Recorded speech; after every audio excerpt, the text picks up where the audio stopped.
Yashodanandana Brajajana Ranjana Yashodanandana Brajajana Ranjana Yamunatira Vanachari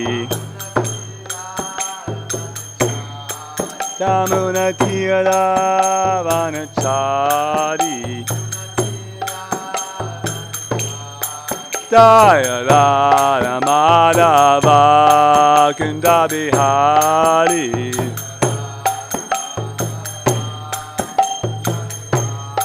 Jaya Radha Madhava Kunda Bihari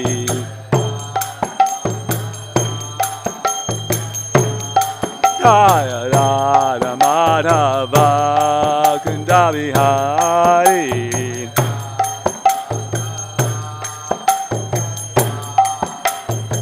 Vedana Bala Bhagavati Vadadari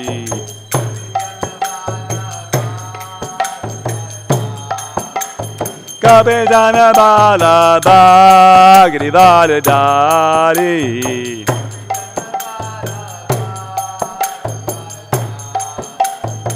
Yashodanandana Brajajana Ranjana Yashodanandana Brajajana Ranjana Yamunatira Vanachari Yamunatira Vanachari Jaya Radha Madhava Jaya Radha Madhava Kunda Bihari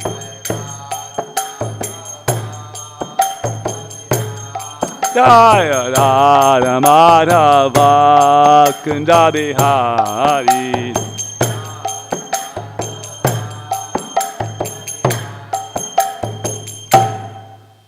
Om Vishnupad Paramahamsa Parivajrakachaya Statar Shata Shri Srimad is Divine Grace. A.C. Bhaktivedanta Swami Srila Prabhupada Ki. ISKCON Founder Acharya Srila Prabhupada Ki. Jai Om Vishnupad Paramahamsa Parivajrakachaya Statar Shata Shri Srimad is Divine Grace. Srila Bhakti Siddhanta Saraswati Goswami Maharaj Prabhupada Ki. Ananta Koti Vaishnavinda Ki. Namacharya Srila Haridas Thakur Ki.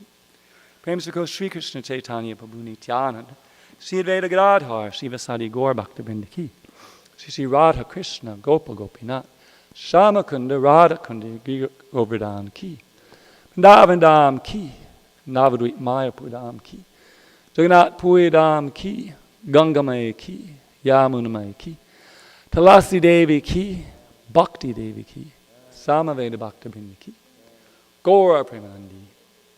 All glorious to the assembled devotees. All glorious to the assembled devotees. All glorious to the assembled devotees. All glorious to Sri Sri Guru and Gauranga.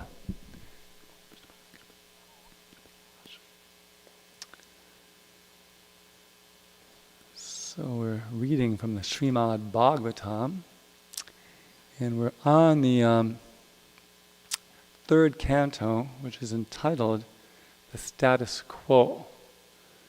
And we're on chapter 19, which is entitled The Killing of the Demon Hiranyaksha. This is being done by Lord Varaha, the Supreme Personality of Godhead in the form of a boar. Om Namo Bhagavate Vasudevaya.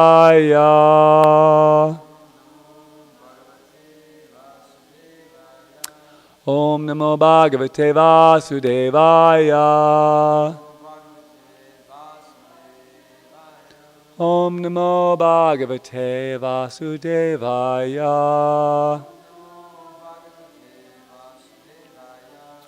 So we don't usually translate that, but I offer my obeisances under the Supreme Personality of Godhead, Vasudev, who is the son of Vasudev and who's the all-pervading Lord.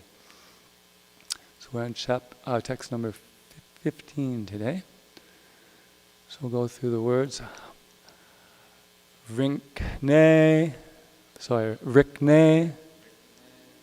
Svashule, Bahuda, Harina, Hare, Pratyeta,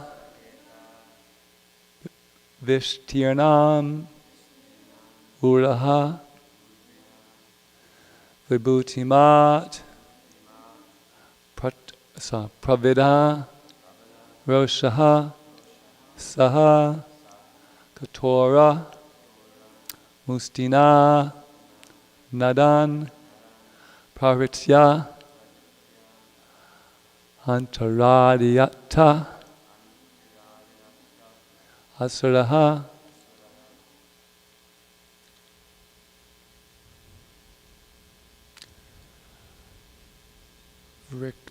Vrikne Svashule Bahudarina Hare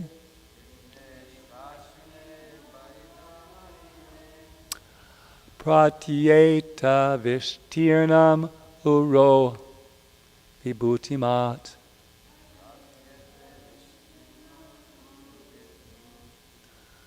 Pravidarosha Sakatora Mustina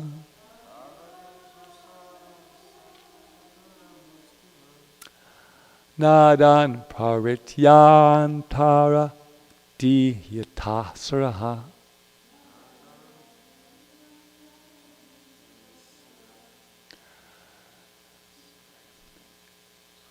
One realization I have is that the slower you chant it, the more people are actually able to follow it. So, plus I can't read Sanskrit so fast at this hour of the morning anyway. Vrikne Spashule Bahudarina Hare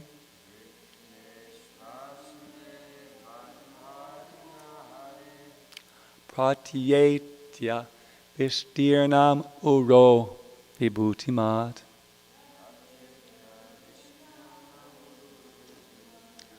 Pravidarosha Sakatora Mustina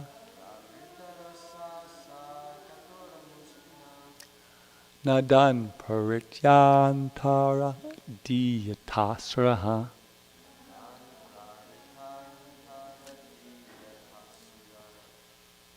I'll try it one more time.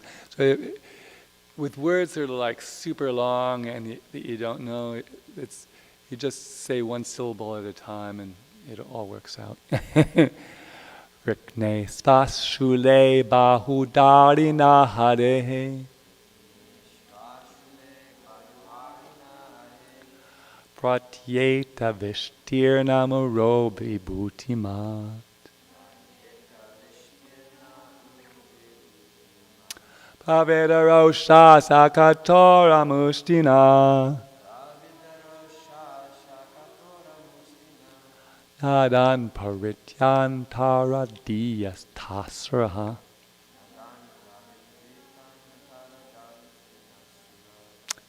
Please chant. Want to try?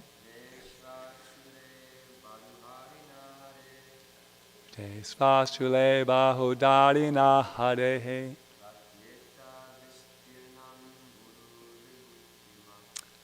Pratyeta Vistirnam Uro Vibhutimat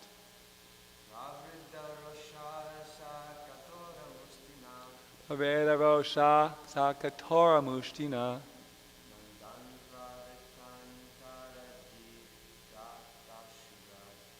Nadan Parityantara Diyatasaraha.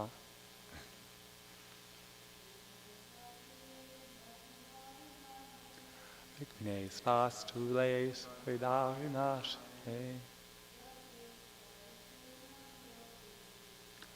Pratyeta Vistirnam Uro Vibhutimat Pravidarosha Sakatora Mustina Nadan Parityantara Diyatasaraha.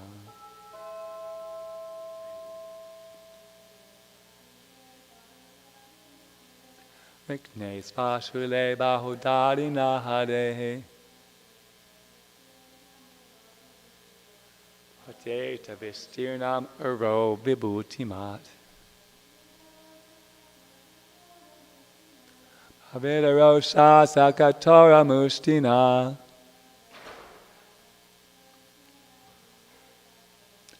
Adan Parityantara Diyatasaraha. Anybody else want to chat?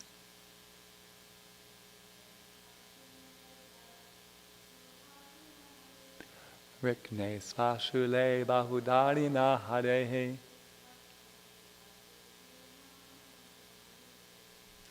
Pratyeta Vistirnam Uro Vibhutimat.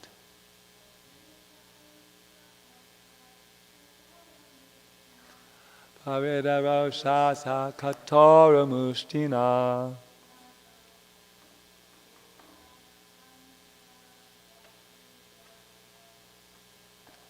Adan Parityantarti Tatasura. Try? Oh, okay. Noise. Rikne, when cut. Spashule, his trident.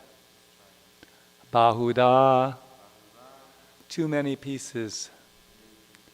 Harina, by the Sudarshan chakra. Harehe, of the Supreme Personality of Godhead. So this word Hare actually can have three meanings. Usually in the Hare Krishna mantra we say Hare means O Hara or O Radha. But Hare also can mean O Hari or O Krishna. It can also mean O Hara or O Shiva. So that's why we need a translator. So here we're learning Hare means of the Supreme Personality of Godhead. Pratyetya, after advancing toward. Vistirnam, broad. Uraha, chest. Vibhutimat, the abode of the goddess of fortune. Pravrita, having been increased. Roshaha, anger. Saha, Hiranyaksha. Katora, hard. Mushtina, with his fist. Nadan, roaring. Paritya, after striking. Antaradiyata, disappeared. Asuraha, the demon.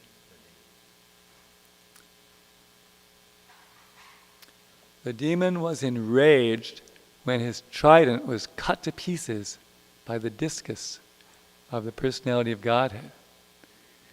He therefore advanced toward the Lord and, roaring aloud, struck his hard fist against the Lord's broad chest, which bore the mark of Srivatsa. Then he went out of sight.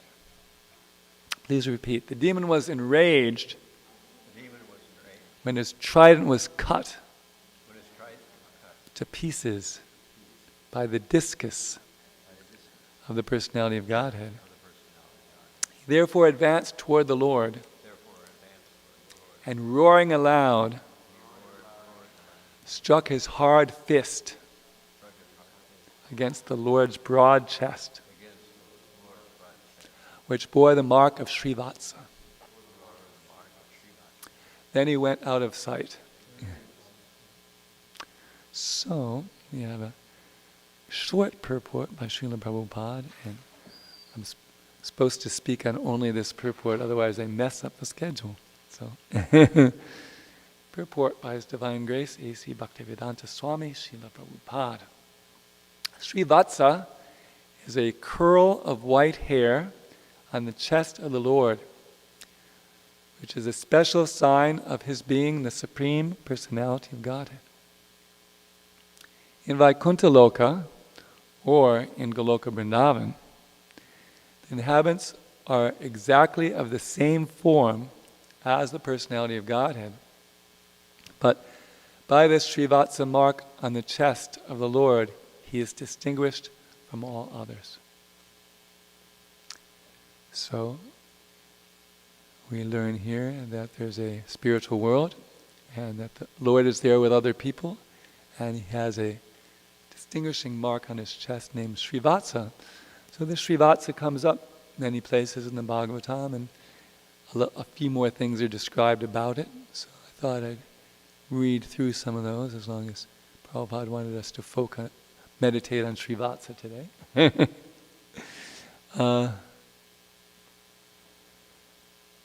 So this is earlier in this third canto, when the Lord of Vaikuntha is described. It says his chest was decorated with the Srivatsa marking and a necklace of unlimited value. So he also has a necklace. And later in this very chapter, he's also described as having a chest marked with Srivatsa.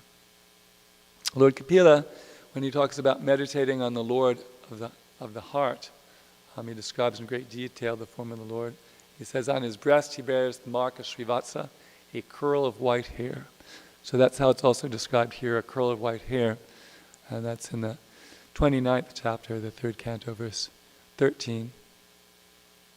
And in the purport, Prabhupada says, in Sarupya, liberation. There's 5 kinds of liberation, which are Sarupya, Samipya, Sarsti, Salokya, and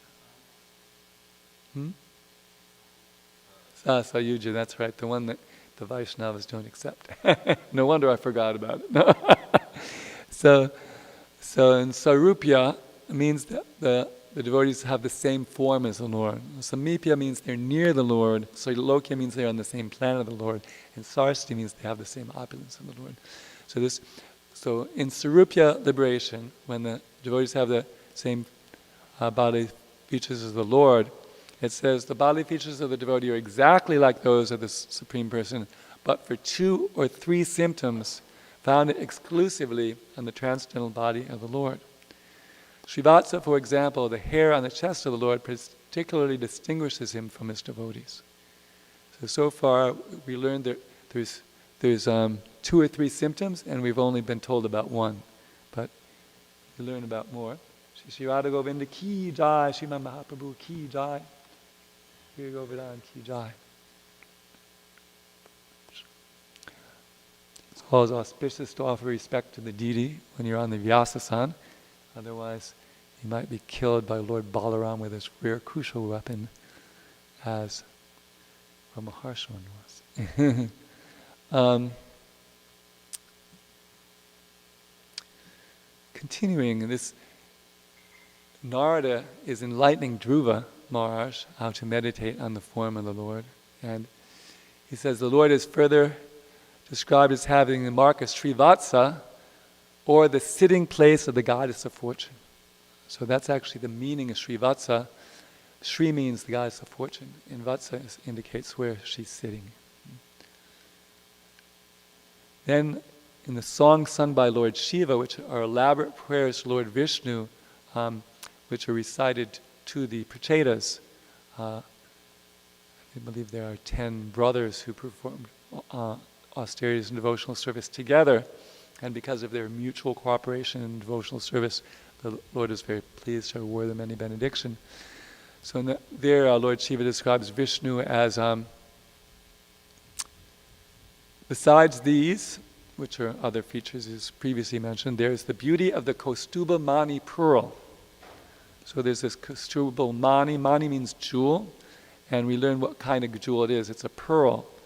So he also has this pearl. And on the dark chest of the Lord, there are streaks named Srivatsa. So this is a mysterious contradiction. That Srivatsa is described as streaks, and it's also described as a white curl. And I'm not really sure the relationship. And it says the Glittering of these streaks excels the beauty of the golden streaks on a gold testing stone, which we don't have any experience of, but apparently the stones are very black and they look very nice with these golden streaks. Then the Nabi, the father of Lord Rishabhadev, performs austerity sacrifice, and Lord Vishnu appears, and he asked that Lord Vishnu become his son. And when he appears as Lord Vishnu, it's described as having the mark of Srivatsa, which always displays beauty. Then later in the 5th canto, it's described Vasudeva was the object of worship of Bharat Maharaj, and that he's decorated Srivatsa, the Kaustuba jewel, and a flower garland. So now we learned what the third one is in 577. And then Daksha offers the Hamsaguya prayers, and Lord Vishnu appears decorated with the Kaustuba jewel and the mark of Srivatsa.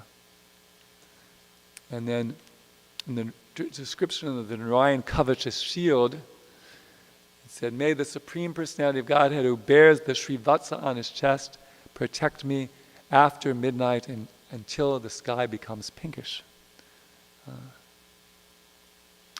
And then after hearing the prayers of the demigods in the chapter about Vritrasura, it said, surrounding and serving the Supreme Personality of Godhead Narayan were 16 personal attendants, decorated with ornaments and appearing exactly like him, but without the mark of Srivatsa and the Kaustuba jewel. And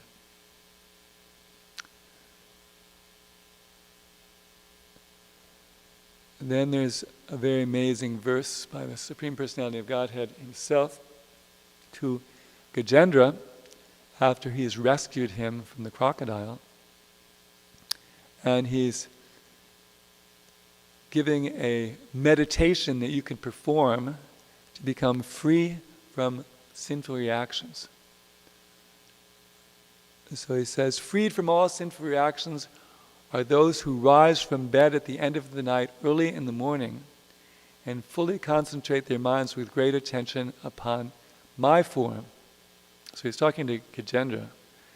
And then he says, your form, this lake, this mountain, the caves, the gardens, the cane plants, the bamboo plants, the celestial trees, the residential quarters of me, Lord Brahma and Lord Shiva, the 3 peaks of the Trikuta mountain made of gold, silver, and iron, my pleasing abode, the ocean of milk, the white island Svetadweep, which is always brilliant with spiritual waves, my mark of Srivatsa, the Kaustuba gem, my Vaijayanti garland, my club, Kamudaki, my Sudarshan disc, and Pancha Janya conch shell, and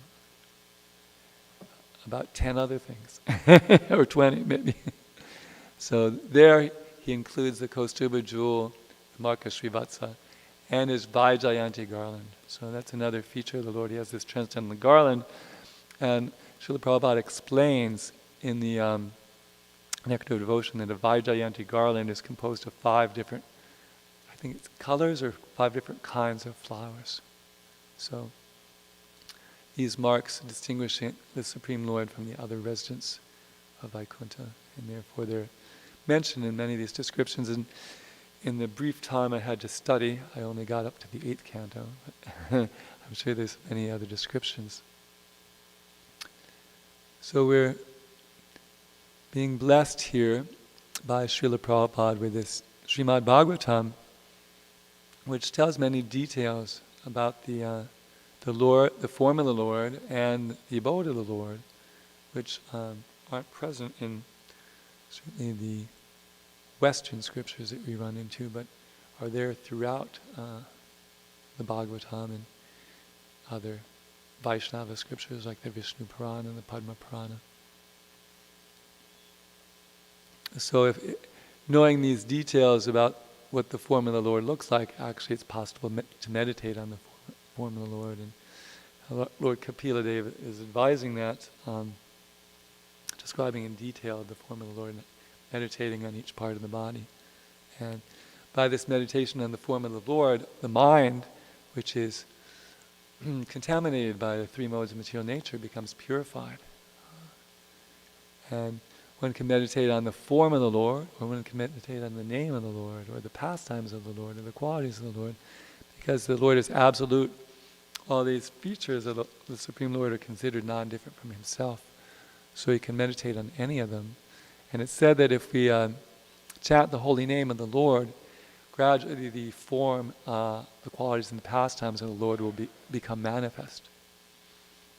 There's some comment by Bhaktisiddhanta Saraswati Thakur.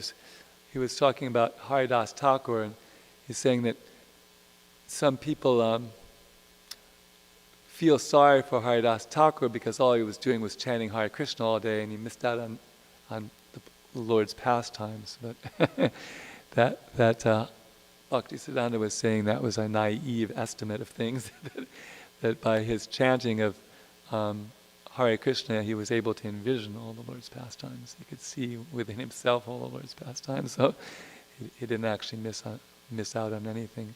Rather, we're missing out on everything because our heart is not so purified that we can see Krishna's pastimes going on, because we're not as adept at chanting Hare Krishna as Haridas Thakur was. So,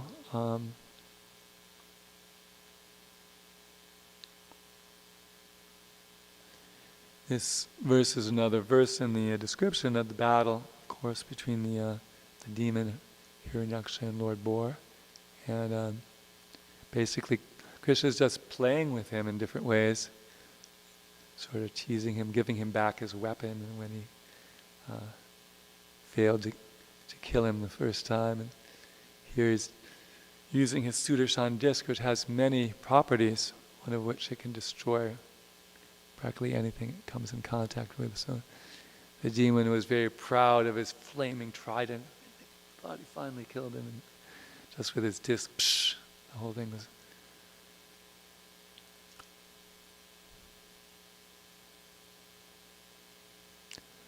So this is good news for us, that there is a supreme abode of the Lord, that we have a form like the Lord, and it's all eternal, because that's what we're actually looking for. The first point that Krishna makes in his presentation of spiritual knowledge in Bhagavad Gita is that we are souls, different from our body, and that never was there a time when I did not exist, Krishna says, nor you, nor all these kings, nor in the future shall any of us cease to be. So we're eternal living entities, but we're in a very disadvantaged state, because we're trying to find, because we're eternal living entities, we're looking for eternal happiness, but we're looking for eternal happiness in a place where everything is temporary and miserable. And therefore, we're often referred to, the conditioned souls are often referred to as fools and rascals, because we're so stupid that we're looking for eternal happiness in a place where the supreme authority which the supreme authority is described as Dukkhalayam Ashashvatam, Bhagavad Gita 8:15. Dukkhalayam means a place of misery, and Ashashvata means not eternal. Shashvata means eternal, Ashashvata means not eternal. And also in 9:33 as Anityam Asukam Lokam. Lokam, a place, Anityam, non-eternal, and Asukam, unhappy.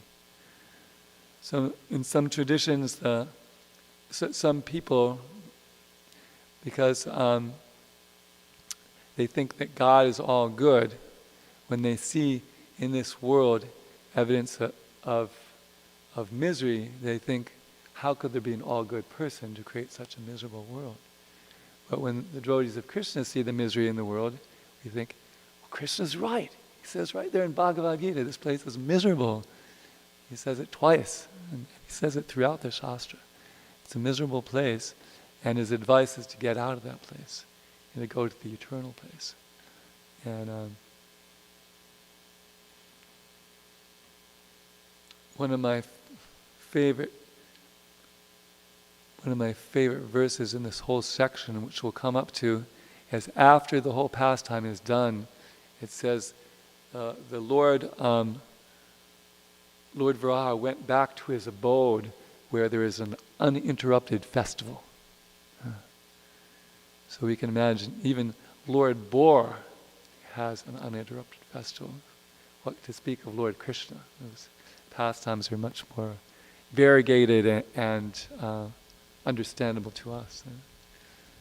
So Krishna is inviting us to this place that's eternal, full of bliss and full of knowledge. And we're fortunate to get more details of it in these Vedic literatures, and to get more details about what the form of the Lord looks like, so we can meditate on it. Like we meditate on the form of Krishna as Govinda here every day. And the different verses of the Shastra, they give different details about the form of the Lord, so we can meditate on it. So there's one verse that we chant every day, but we never go through the meaning of it. So I go through the meaning of it. Enam kanvantam aravinda dalaya taksham bharavatam samasitam buddha sundarangam kandarpa koti kamaniya vishesha shobham govindamadi purusham tamaham bhajami. I worship Govinda, the primeval Lord. Venam kvanantam, he is playing his flute. Right? Aravinda dalaya taksham, he has beautiful eyes like lotuses. Bhāgavatam refers to the peacock feather on his turban or crown. Bhāgavatam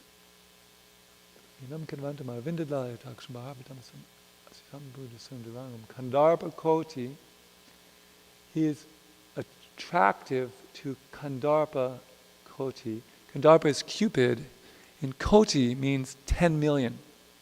Usually we say millions when we talk about a large number, but in Sanskrit they say kotis, many 10 millions of cupids. He's so attractive. Darpakoti kamaniya vishesha shobham is kamaniya means it's very beautiful. Vishesha shobham it means his variegated beauty. Prabhupada is glorified as defeating the philosophy of nirvishesha, which means the Supreme Lord without varieties. And in this verse we're learning that he has Vishesha, and his varieties are Shobham, beautiful. Beautiful also comes up in the song we sing in the evening. Iva Jaya Jaya Gora Chandra Arotika Shobha. So Shobha means beautiful, the beautiful arati, and the variegated beauty of the form of Krishna, which is beautiful like the rain clouds. It's described as the blackish, bluish luster. So there's 5 features: his flute playing, his beautiful lotus eyes, his peacock feather, his beauty which is tinged with the hue of blue clouds, and his beautiful form which is attracting many 10 millions of cupids. And in other sections, like in that section on Kapila, was 29 actually. You could read a whole description, because the form of the Lord is, let's see, it was 29, what was it, 29, 13, so let's look for 29. We'll just call up 29 altogether and see.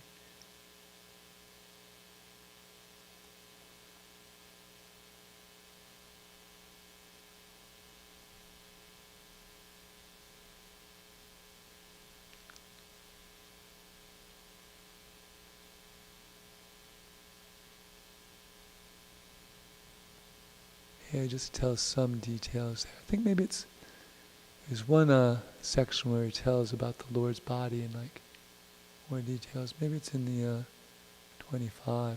Lord Kapila has like several chapters, maybe like 7 chapters. And there's like all kinds of details about devotional service, and then all kinds of details about the creation.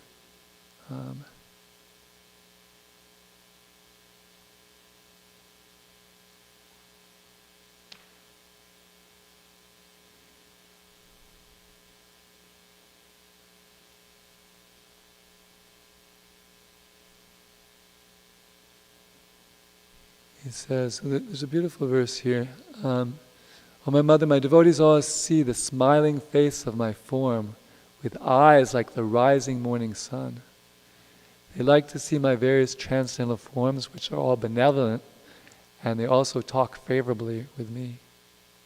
Upon seeing the charming forms of the Lord, smiling and attractive, hearing his very pleasing words, the pure devotee loses almost all other consciousness.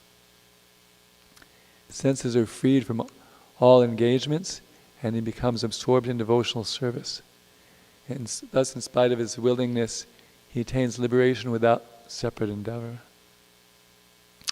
So Prabhupada, in the purports in this section, he talks about how even a neophyte devotee, just by looking at the features of the form of the deity, is actually liberated from his focus on material things.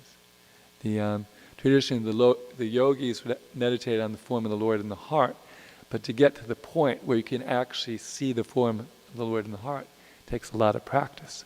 So we have, a lot.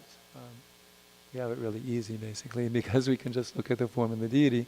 And Srila Prabhupada mentioned that by seeing the deity every morning and evening, we can fix the form of the deity in our mind, and therefore when we're performing our services in the temple, we can think of the deity's form. And of course that's easier for some people who are very artistic by nature. Harder for people like me who got D's in art.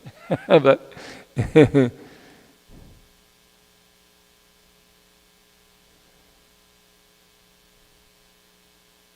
does anybody have any questions, comments, or on anything related to Srivatsa or the form of the Lord you'd like to say?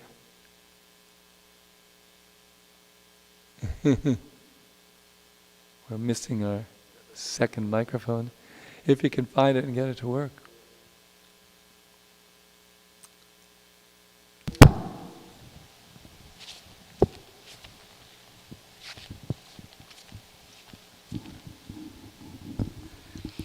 Thank you for the nice class. I really appreciate this reminder about the deities and how we can just, by looking at them, even without so much understanding, we can just get this. Basically, we don't even understand sometimes who we're looking at, but it doesn't matter for the Lord. He's still very pleased with us. I remember His Grace Vaisheshika Prabhu, he was given this example about the deities. So beautiful. He said, if you try to look at someone for a long time, people just can't stand it. So even if you like the person, even like if you have a relationship with the person, still it's very hard for people to kind of, if someone looks at you for such a long time, you will get tired or something. But he said, if you can just look at the deities, they never get tired from you. You can look at them all day long. You can just put a chair and sit in front of the altar and look at them all day long. And they wouldn't mind. That's what he said. Yeah. And I really appreciate another point about, you said that we try to look for eternal happiness, which is our propensity, in a temporary material world, with the temporary material things. Yeah. I don't know, I guess my question is how it seems so real, these temporary material things, that if only I get this, I will be happy. Right. How can we kind of deepen our understanding about these things? Because is it like there is no happiness at all? Like why we would even strive for things? Yeah. Well, the difference between the material world is characterized by material happiness, which has a beginning and end. Krishna speaks this beautiful verse in chapter 5. Hisam sparsha boga dukkha yone evite dvantavanta teshu ramate buddha, which describes how I didn't memorize it verbatim, but I'd like to read it verbatim. So let me just call it up here. It's Bhagavad Gita 5. It's 5:22, which says, an intelligent person does not take part in the sources of misery, which are due to contact with the material senses, O son of Kunti, such pleasures have a beginning and an end, and so the wise man does not delight in them. Actually, there's a nice description of happiness in the mode of passion, which, let's see, happiness in the mode of passion.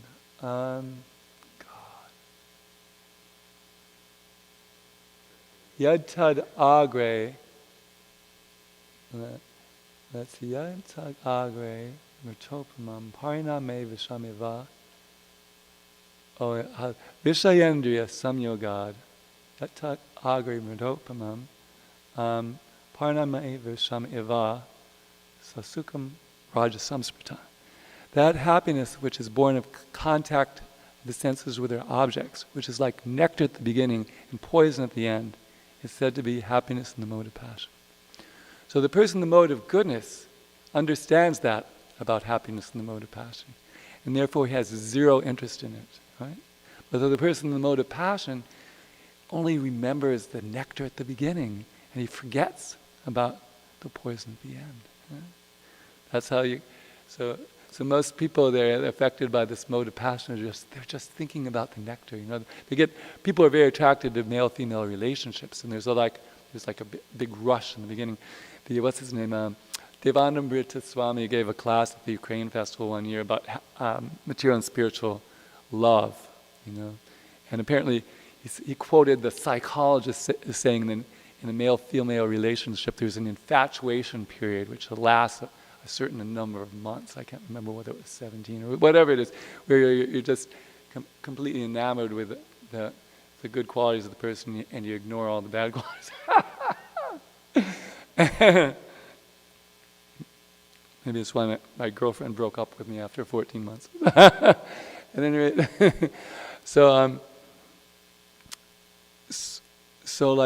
but people have these relationships and they come to an end, right?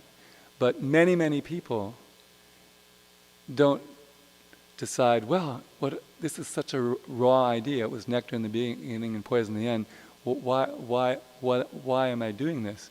But rather, like there was one devotee invited my friend Pushkar to his 5th marriage, right? So Pushkar wrote him back and said he was too busy now, but maybe he'd come for his 6th.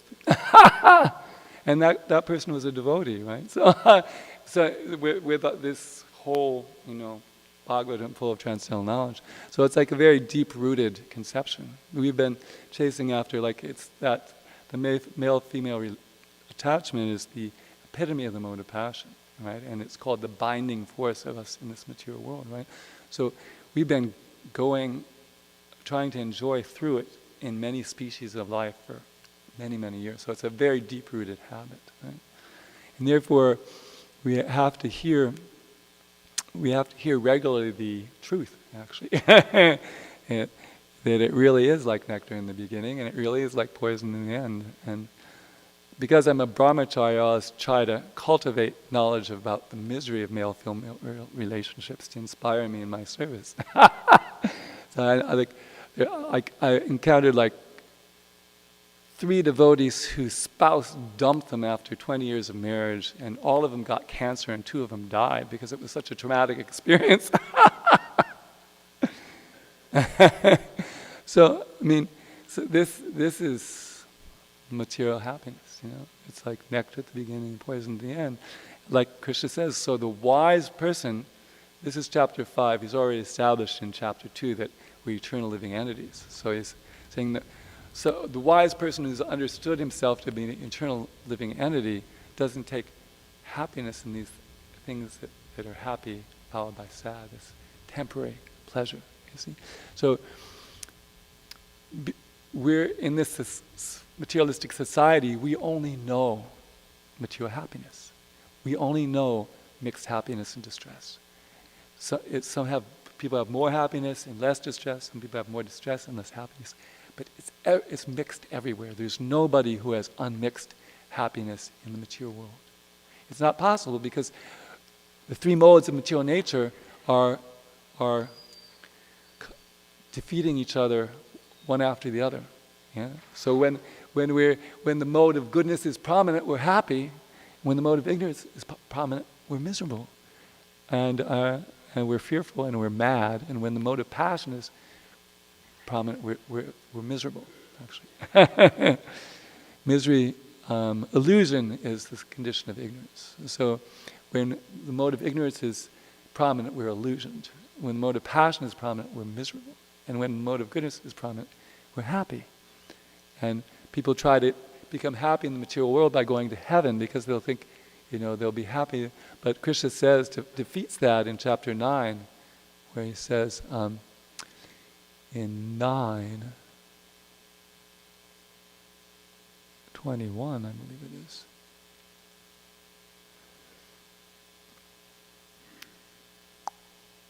When they have thus enjoyed vast heavenly sense pleasure and the results of their pious activities are exhausted, they return to this mortal planet again. Thus, those who seek sense enjoyment by adhering to the principles of the three Vedas achieve only repeated birth and death. So like, people enjoy materially by building up their piety, and then they spend it by going to heaven, and then it runs out. Just like people in human society enjoy by building up their bank account. They go on vacation and they blow it, and then they come back and have to work some more. So, actually, there's a funny story that Bhadra Narayana Prabhu, he was talking about his father's retirement. His father retired after so many years. And his like co-workers were congratulating him on his retirement. And but he was thinking, well, actually his son had retired and become a Hare Krishna devotee many years before, so he was actually smarter than he was, He retired from the material life, in his 20s or something, and his father was retiring in his 60s or whatever it was, So the idea is that these descriptions of, the faultiness of material enjoyment are to inspire us to retire from it, sooner or later, at least, if at least by the age of 50 years old, we're supposed to have realized that sense enjoyment is bogus. Kadamba Swami gave this class where he said that everyone, somewhere deep within their psyche, they think that somewhere they exist in the material world, a member of the opposite sex that if they find, they'll be eternally happy with. So I'm here to defeat this illusion once and for all, so you can get on with your real life.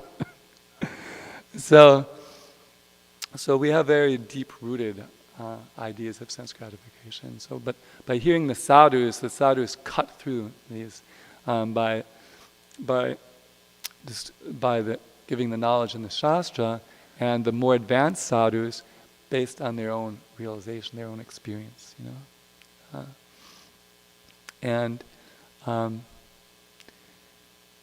So we are meant to use our intelligence to see the faultiness of material sense enjoyment, how it's actually mixed.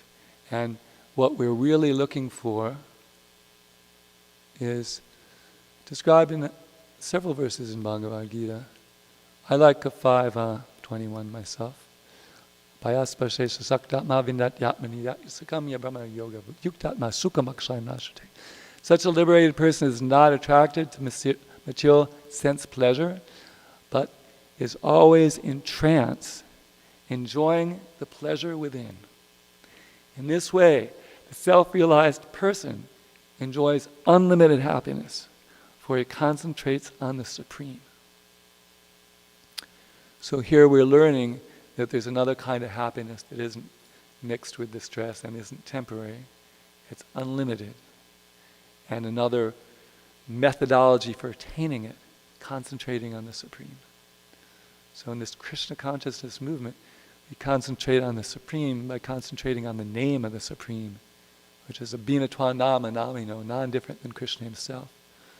So our main practice is to focus on the name of the Supreme, and when we chant without offenses, we can actually experience eternal happiness just by chanting the holy name, as the Thakur Haridas did. And he was completely satisfied, and he was so satisfied even when Mayadevi herself, with all her feminine abilities, couldn't deviate his mind from his absorption in Krishna and his name. So, we're advised by Krishna in Bhagavad Gita 6:26, yato nischalati manas chanchalaastram tatastato niyam yatad eva vashamna. Yet wherever the mind wanders, due to its flickering and unsteady nature, one must certainly bring it back under the control of the self. So our practice in Krishna consciousness is we have sadhana and we have our service. And by absorbing our mind in our sadhana and our service, then it's absorbed in Krishna. And we feel, we experience the Sat Chidananda, the eternal, blissful, enlightened personality of Godhead at every moment through our sadhana and our service. And if our mind deviates to something else, we bring it back under the control of the self. And so in our practice of bhakti yoga, we create a schedule for ourselves. So every moment of the day, we're absorbed in some sadhana or some service. And therefore, we don't have time. Our material conditioned life is described to begin, according to Bhagavad Gita 2:62 and 63. Dayata vishayan pumsam sangas teshu pajayate sangat sandayate kama kama krodo vijayate krodad bhavati samaho samaha smriti brivava smriti brahmashat buddhimash nasho buddhi nashat pranashti.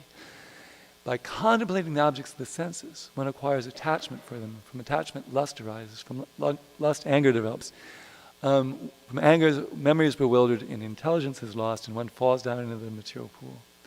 So instead of contemplating the objects of the senses, we contemplate the name, the form, the pastimes, the qualities of the Supreme Personality of Godhead, and we contemplate how to perform our service, which we're doing for the pleasure of the Lord, and how to do it better, and how to do it quicker, and how to do it nicer.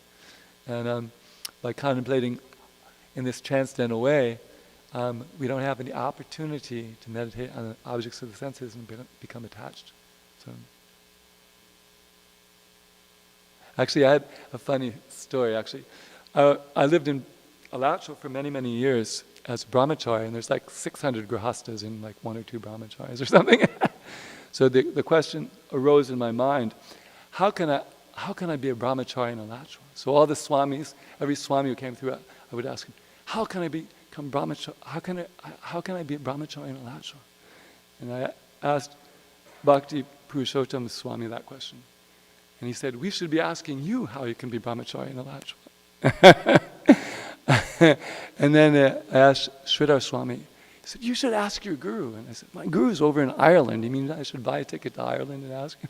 He said, yes. So I went to Ireland and asked my guru.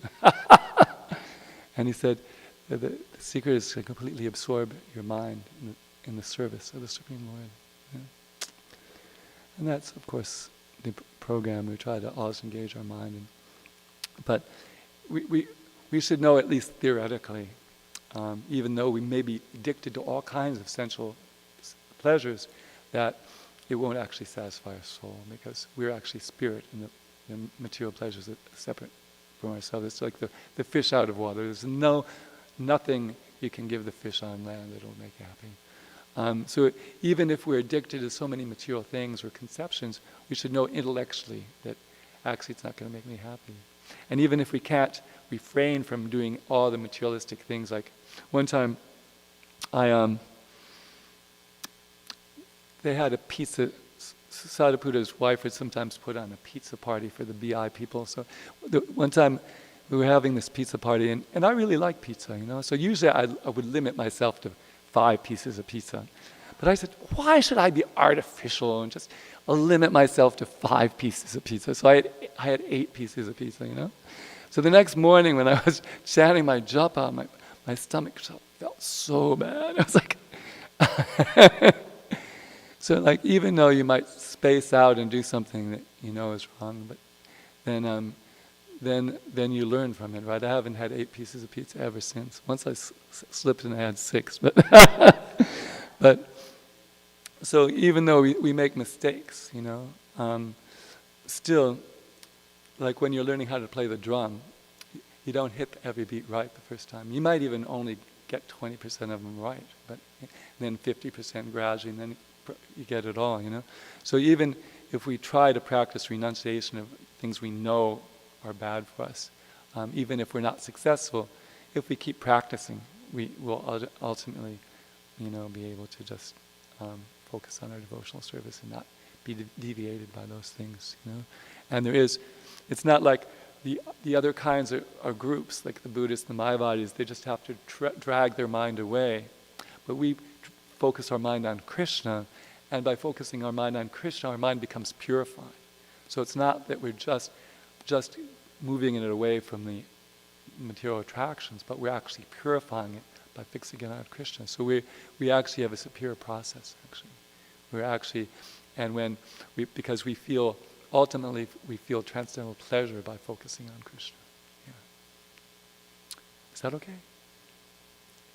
Anything else in the remaining 2 minutes?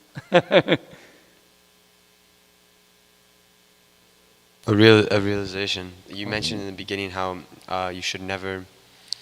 It was some prayer. Protect me between those hours of midnight and. Oh yeah, that's and the Narayan Kavach shield. Yeah, there's a different feature of Narayana protects you at each time of the day, basically. Oh, okay. I feel there's something particular about that time of the day, like very Thomistic time between 12 and sunrise. Well, midnight is the time when the ghosts and spirits are around. Ghosts and spirits. Yeah. And so very you need naturally, extra it's hard to protection. concentrate your mind. But Yeah. the Narayan Kavacha field, different aspects of the mantra protect different parts of your body. And if you're excited about it, you can read that whole chapter. I can look through my notes and tell you which chapter it is. But yeah, some people are into that. Just by chanting the holy name, we can get all protection. Well, interesting. Just like a little bit off topic, but if you dream at certain, that time of the morning, sometimes your dreams are like premonitions. Sometimes Right, your dreams I've are heard about premonitions, or that, sometimes your dreams are like just symbolic. before the sunrise. Yeah, right before sunrise. So it's interesting. Interesting. Well, thank you for your time. Thank you for supporting Srila Prabhupada's program of morning Bhagavatam class. I'm sure he's very happy. His Divine Grace, A.C. Bhaktivedanta Swami, Srila Prabhupada ki. We